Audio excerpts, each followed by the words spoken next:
Assalamualaikum warahmatullahi wabarakatuh dan salam sejahtera. Terima kasih banyak kerana sudi datang untuk menonton video saya pada hari ini. Dan bagi mereka yang baru pertama kali datang untuk menonton ke channel saya ataupun mereka yang masih lagi belum subscribe, saya mohon sahabat anda untuk subscribe ke channel saya. Dan bagi mereka yang dah subscribe, saya mohon anda untuk kongsikan video ini kepada rakan-rakan serta ahli keluarga anda. Semoga apa yang saya nak kongsikan sedikit pada hari ini adalah satu perkongsian yang bermanfaat untuk kita semua, insya-Allah.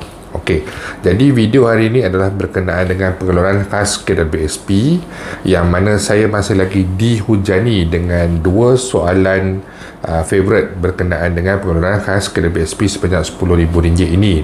Jadi saya terus saja kepada persoalan pertama, yang mana lebih mudah untuk saya ambil satu persoalan yang ditanyakan dalam ruangan YouTube saya, iaitu download aplikasi iAccount dekat Play Store pun boleh kan?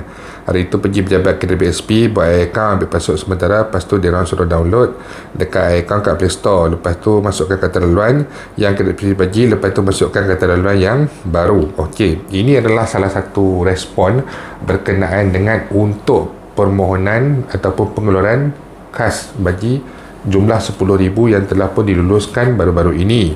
Jadi sebenarnya di sini apa yang saya nak bagi tahu kepada anda semua, untuk pengeluaran khas sebanyak RM10,000 ini, pihak KWSP telah mengongsikan berkenaan dengan pengeluaran ini, iaitu ianya adalah permohonan secara online melalui portal pengeluaran khas. Yang pertama, kata kunci dia adalah secara online, tidak boleh dibuat pengeluaran di cawangan KWSP, kesemuanya secara online.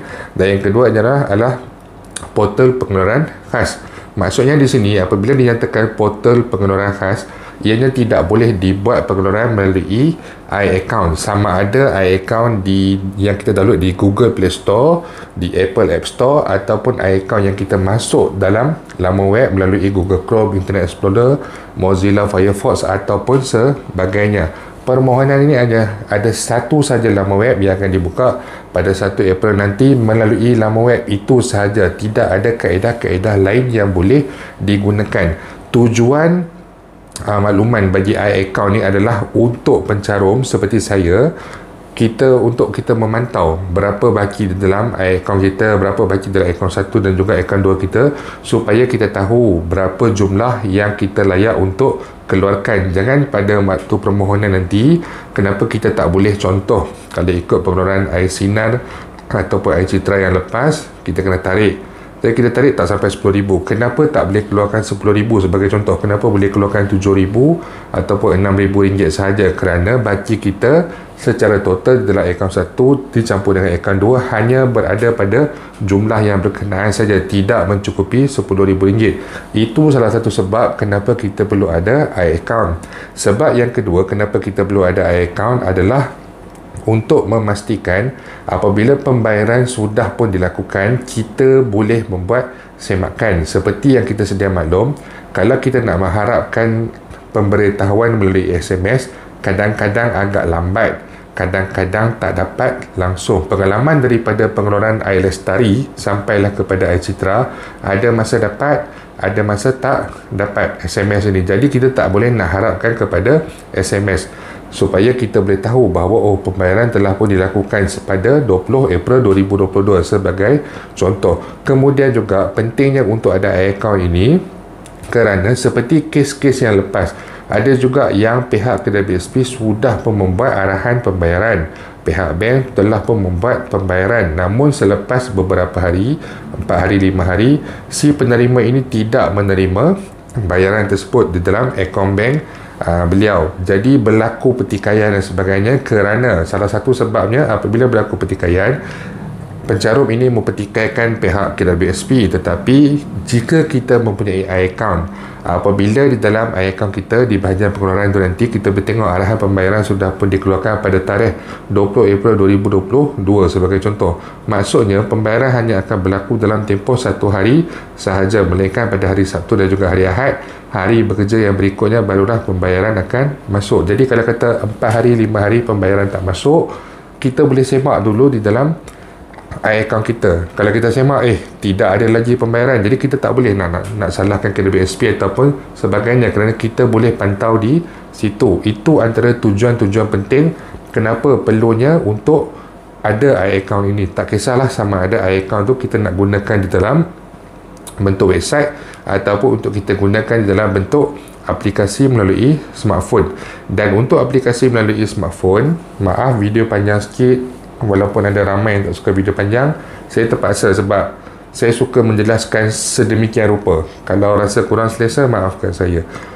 Untuk aplikasi iAccount pula, kita tidak boleh membuat sebarang pengeluaran kedai BSP melalui aplikasi iAccount ini, kerana walaupun ada ruang untuk kita menekan dan untuk membuat pengeluaran, aplikasi ini akan membawa kita kepada Google Play Store, maafkan saya, kepada Google Chrome, Mozilla Firefox ataupun Samsung Internet Browser, Safari dan sebagainya untuk kita akses iAccount melalui website di dalam handphone. Kemudian barulah kita boleh membuat pengeluaran, sebagai contoh pengeluaran untuk pembelian rumah, untuk mengurangkan bagi pinjaman rumah, untuk mengurangkan untuk membayar ansuran rumah dan juga pengeluaran-pengeluaran yang lain. Jadi aplikasi iAccount di smartphone ni tujuannya yang lebih utama adalah untuk kita melihat baki kita semasa, dividen kita dan juga pembayaran bagi segala pengeluaran yang kita lakukan. Begitu juga dengan caruman masuk kita. Adakah majikan kita dia potong gaji kita untuk caruman 11% sebagainya,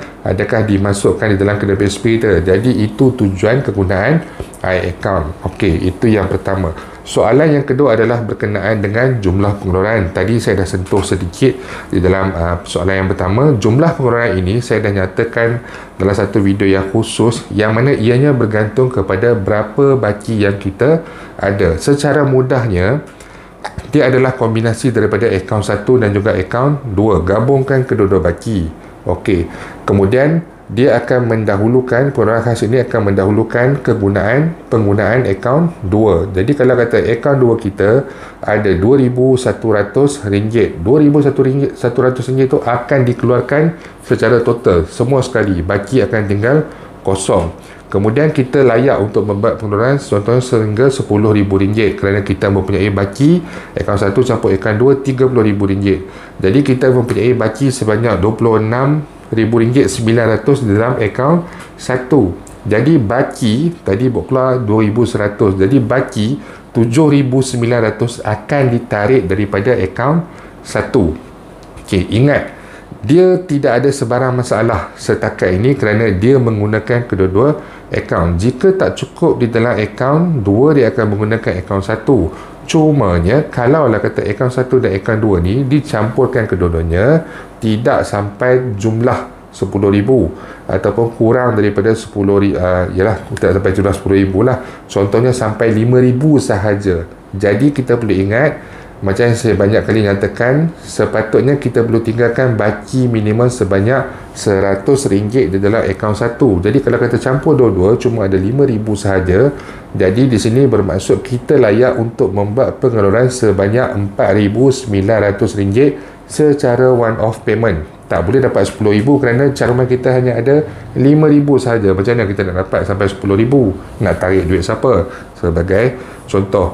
Jadi saya harap dengan dua penjelasan yang ringkas ini, saya harap dapat membantu sahabat-sahabat di luar sana untuk memahami kaedah pengeluaran ini dengan lebih jelas. Pastikan dalam tempoh masa yang ada ini, gunakan ruang dan juga gunakan peluang yang ada untuk membuat pendaftaran iAccount, serta pergi kepada pihak kedai BSP, cuba buat semakkan untuk kemaskini, nombor akaun bank dan sebagainya. Lihat adakah nombor akaun bank kita berada dalam keadaan yang terkini. Jika ada sebarang perubahan dan tak ada nombor akaun dan sebagainya, kita boleh pergi kepada cawangan kedai BSP untuk membuat kemaskini bagi nombor akaun, bagi mengelakkan sebarang masalah untuk pembayaran pengeluaran khas nanti. Jadi dua persoalan ini saya harap dapat membantu dan menjelaskan kepada anda semua dengan sebaik mungkin. InsyaAllah jika ada sebarang perkembangan terbaru, jika ada sebarang lagi persoalan, masalah dan sebagainya, saya akan membantu anda dan memberikan penjelasan yang sebaik mungkin. InsyaAllah kita akan jumpa lagi.